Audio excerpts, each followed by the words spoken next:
Hey, Bat fans! Joker, Folie à Deux is finally released, but the reactions from critics and audiences aren't good. We've already seen the film, and the question remains, why was this movie made? Join me in this review with spoilers as we dive into the main plot points and discuss why it feels so unnecessary. Welcome to Comic Chronicles. Joker, Folie à Deux just premiered in theaters. The sequel to the first film that came out in 2019, which grossed over $1 billion and won an Oscar for Best Actor, isn't being received well, and it's very likely that the word-of-mouth effect that led the first film to success will reverse here. Let's get into the spoilers, so here's your last warning if you want to avoid them. Don't forget to like the video, subscribe to our channel, and let us know in the comments if you've seen the film and what you thought of it. Thank you, and let's get to the video. The first thing I want to talk about is the fact that this film is a musical. Warner and director Todd Phillips tried to downplay this, but yes, this movie is indeed a musical. There are moments when I enjoyed the songs, especially when the musical happens in Arthur Fleck's mind with some very interesting and creative settings. Joaquin Phoenix sang well, and I can't say enough about Lady Gaga. She steals the show in her singing moments.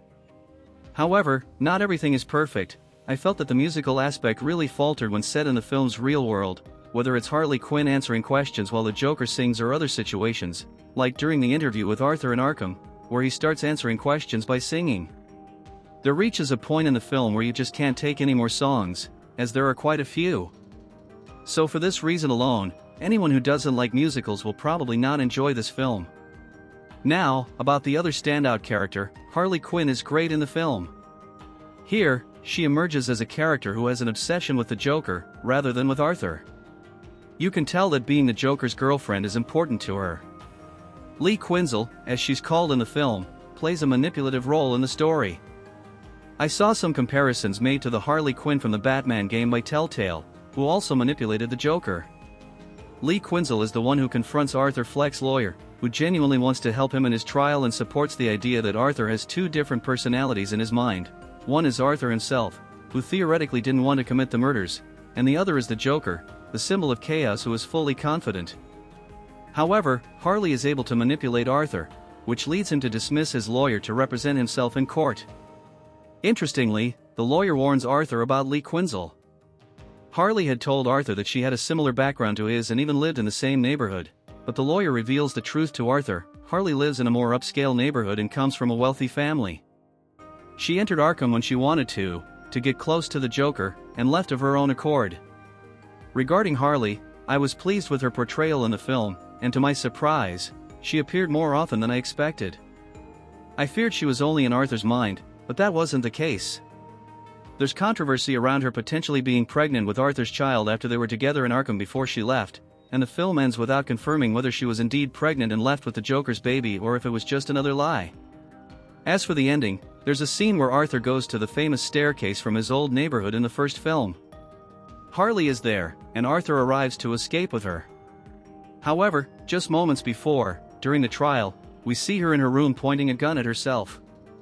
The scene cuts without revealing whether she took her own life or if it was merely a hallucination in Arthur's mind. Another possibility is that the Harley on the stairs was a figment of Fleck's imagination. That's something I doubt we'll ever know.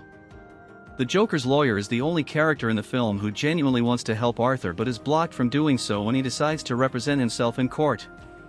Another character present in the film is Public Prosecutor Harvey Dent, aka Two-Face.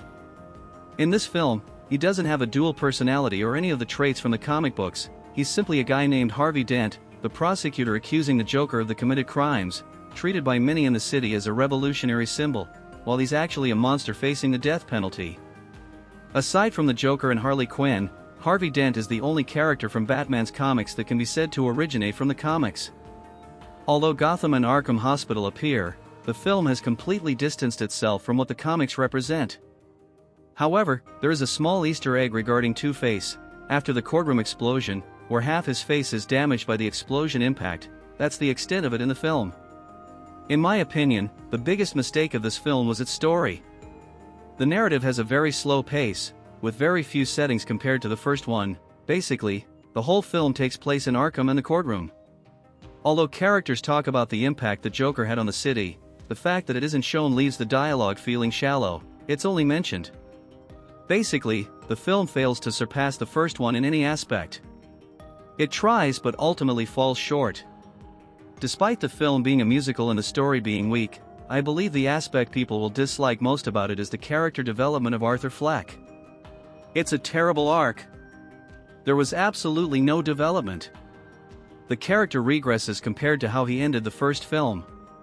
Think about it, at the end of the first film, Arthur finishes his arc by embracing the Joker. He becomes Chaos.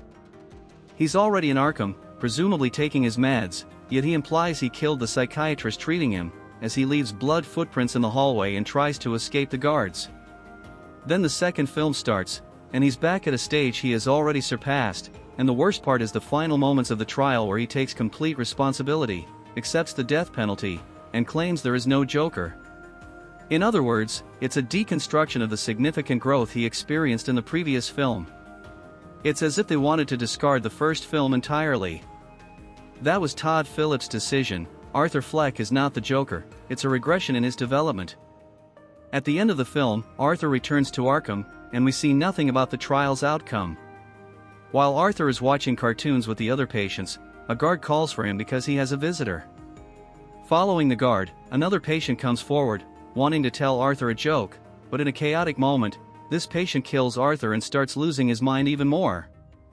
As the camera focuses on Arthur losing his life, you can see, in the blurred view, this crazy patient laughing uncontrollably and cutting his face with the knife he used on Arthur, reminiscent of Heath Ledger's Joker, who also cut his face into a smile. It's definitely an Easter egg, but it remains merely a reference, and there's no real connection between this guy and Ledger's Joker.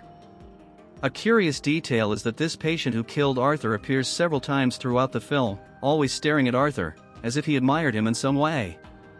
This ties into the spectacular opening animation of the film, which highlighted Arthur in his shadow. This shadow could symbolize the Joker, which remains alive, following Arthur even if he doesn't want it, at least that's how I interpreted it. It suggests that this shadow might have transferred to another person, possibly the patient who ended Arthur's life at the end. Without a doubt, there won't be a Joker 3, but upon reflection, this film leaves open the identity of that patient, teetering on whether he might be the Joker everyone knows, and there's also Arthur and Lee Quinzel's baby, if she told the truth about it. To learn more about the Joker and the entire Batman mythology in the comics, use our commission links to purchase Batman, DC, Marvel Comics, or anything else. By doing so, you support our work without paying anything extra. Thank you for all your support. These are the most relevant spoilers from the film. There's not much more to say. It's a movie that doesn't delve deeply into the Batman universe, unlike the first film, which contained more references. This one barely even mentions the Waynes or any other Batman characters, and despite a few things, it has virtually nothing from the comics. They tried to incorporate some comic backstory for Harley, but it wasn't explored in depth. In my opinion, if I had to recommend, I'd say you should skip the film. It's disappointing to say this since I'm a DC fan, but the movie isn't worth your time. Just stick to the first film. That one is an excellent movie. Now I want to hear your opinion. Did you like Joker, Folie à Deux? Enjoy the film? Or do you have a similar opinion to mine?